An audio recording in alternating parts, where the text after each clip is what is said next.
Hello दोस्तों, हाजिर है आपका दोस्त होस्ट आरजी यश, यानी कि आपका खुराफाती यश। और मैं आज फिर से लेकर आ गया हूँ एक और नई कहानी को, जिसे सुनने के बाद आपके पैरों तले जमीन खिसक जाएगी। तो बस ऑडियो के अंत तक जरूर रहना, क्योंकि ये कहानी है दो ऐसे इंसान की जिन्हें प्यार तो था लेकिन मुकम्मल नहीं हुआ। तो आइए मिल करके सुनते हैं। दोस्तों, कहते हैं कुछ आवाजें कभी पुरानी नहीं होती।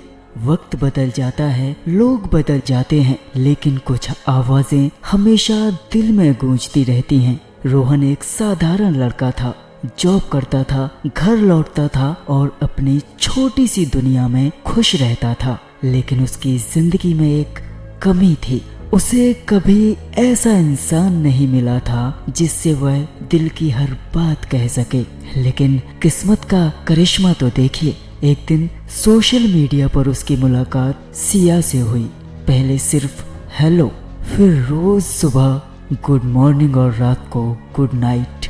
धीरे धीरे दोनों एक दूसरे की आदत बन गए। सिया की सबसे अलग बात थी उसकी आवाज। वो कहती थी, टाइप करने से अच्छा है अपनी आवाज भेजो, आवाज में एहसास छिपे होते हैं। बस फिर क्या था, दोनों हर दिन वॉइस नोट्स भेजने लगे। रोहन ऑफिस से निकलते ही सबसे पहले सिया की आवाज सुनता था। अगर उसका दिन खराब होता तो सिया सिर्फ एक वॉइस नोट भेजती, अरे मुस्कुरा दो, सब ठीक हो जाएगा। और सच में रोहन मुस्कुरा देता था। महीने बीत गए, दोनों ने कभी एक दूसरे को सामने से नहीं देखा था, लेकिन फिर भी ऐसा लगता था जैसे दोनों सालों से साथ हों। एक दिन रोहन ने कहा, अब बहुत हो गया, मिल लेते हैं। सिया कुछ देर चुप रही, फिर बोली, अरे अभी नहीं, थोड़ा और इंतजार करो। रोहन ने ज्यादा जोर नहीं दिया, लेकिन उसे नहीं पता था कि सिया उससे एक बहुत बड़ा सच छिपा रही है। कुछ दिनों बाद सिया के वॉइस नोट्स कम होने लगे, फिर सिर्फ मैसेज आने लगे, और फिर एक दिन सब कुछ बंद हो गया। ना मैसेज, ना कॉल, ना कोई वॉइस नोट्स। और रोहन पागलों की तरह उसे ढूंढने लगा।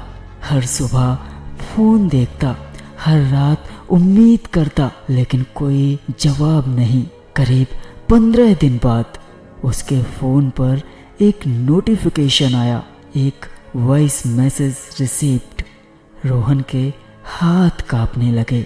उसने तुरंत वॉइस नोट चलाया। सिया की आवाज आई, अगर तुम ये सुन रहे हो तो शायद मैं अब तुमसे बात नहीं कर पाऊंगी। मैंने तुमसे एक सच छिपाया था, मुझे कैंसर था और डॉक्टरों ने कहा था कि मेरे पास ज्यादा समय नहीं है। मैं नहीं चाहती थी कि तुम मुझे इस हालत में देखो, इसलिए मैं दूर हो गई।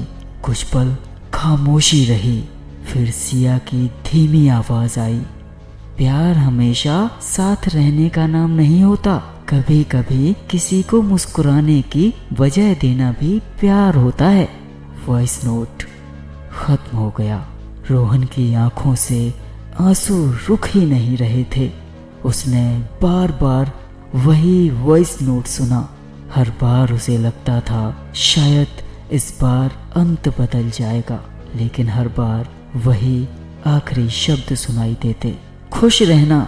दिन महीने बने और महीने साल। रोहन की जिंदगी आगे बढ़ गई, लेकिन उसने आज तक सिया का नंबर डिलीट नहीं किया था। जब भी उसे उसकी याद आती, वह वही आखिरी वॉइस नोट सुन लेता था। एक दिन उसकी बेटी ने पूछा, पापा ये किसकी आवाज है? रोहन मुस्कुराया और बोला, अरे बेटा, ये तो उस इंसान की आवाज है जिसने मुझे सिखाया कि सच्चा प्यार हमेशा साथ रहकर नहीं, बल्कि हमेशा याद रहकर भी होता है। रोहन ने आसमान की तरफ देखा और धीरे से कहा, जहां भी हो खुश रहना सिया, तुम्हारी आवाज आज भी मेरे दिल में जिंदा है। तो दोस्तों, अगर आपकी जिंदगी में भी कोई ऐसी आवाज है जिसे आप आज भी भूल नहीं पाए हैं, तो इस कहानी को यही मत छोड़िए, इसे उस इंसान तक जरूर पहुंचाइए जो आज भी किसी की याद में मुस्कुराता है। मैं हूँ वॉइस ऑफ यश, फिर मिलेंगे एक नई कहानी के साथ। तब तक अपना और अपने अपनों का ख्याल रखिए। स्वस्थ रहिए, मस्त रहिए, हंसते रहिए, मुस्कुराते रहिए और जुड़े रहिए वॉइस ऑफ यश के साथ।